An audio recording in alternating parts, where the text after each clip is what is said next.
Point number 1, உங்கள் பிள்ளைகள் மாற வேண்டும் என்று நீங்கள் ஆசைப்பட்டால் படிப்படியாக அதை சொல்லிக் கொடுங்கள். ஒரே நாளில் பிள்ளை வளர்ந்து விட வேண்டும், புரிந்து கொள்ள வேண்டும் என்று நீங்கள் எதிர்பார்த்தால் அது சாத்தியமே இல்லை. காரணம், அது உங்களுக்கும் சாத்தியப்படவில்லை. இரண்டாம், இந்த பிள்ளைகள் உங்கள் மூலமாக பூமிக்கு வந்தவர்கள் என்று உங்களுக்காக வந்தவர்கள் அல்ல. உங்கள் ஆளுமையின் வழியாக இந்த பிள்ளைகளை அதட்ட வேண்டும் என்று நீங்கள் ஆசைப்பட்டால் அது நடக்காது. மூன்றாவது, உங்கள் பால்ய காலத்தோடு உங்கள் பிள்ளைகளின் பால்ய காலத்தை ஒப்பிடாது. நீங்கள் வாழ்ந்த வாழ்க்கை முறை வேறு, இப்போது இருக்கக்கூடிய வாழ்க்கை முறை வேறு.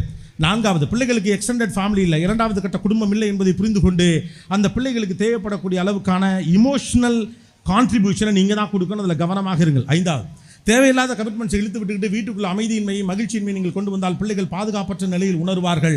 அவர்களுக்கு அது புரிய வேண்டும், அதில் கவனமாக இருங்கள்.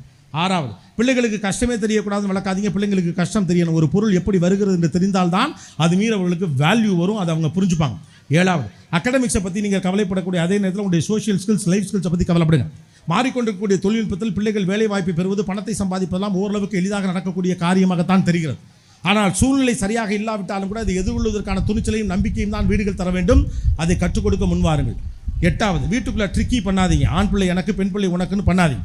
வெளிப்படையான ஒரு விஷயத்தோடு இருக்கிற போது மட்டும்தான் பிள்ளைகள் உங்களோடு ஒட்டுவார்கள்.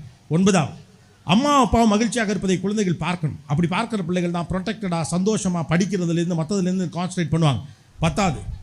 பத்தாவது முக்கியமான விஷயம், you are not married to your kids. Don't obsess with your kids. You are married to your husband, you are married to your wife. கடைசி வரை உங்களோடு இருக்க போகிற உறவு அந்த உறவு தான். குழந்தைகள் எப்போதும் உங்களோடு இருக்கட்டும், ஆனால் அவர்கள் உங்களுக்குள் இடைவெளியை ஏற்படுத்தி விடக்கூடாது. சந்திரக்காற்று நம் ஜன்னலில் வீசட்டும், சரித்திரம் நாளை நம் சாதனை பேசட்டும். நன்றி, வணக்கம். தேங்க்யூ.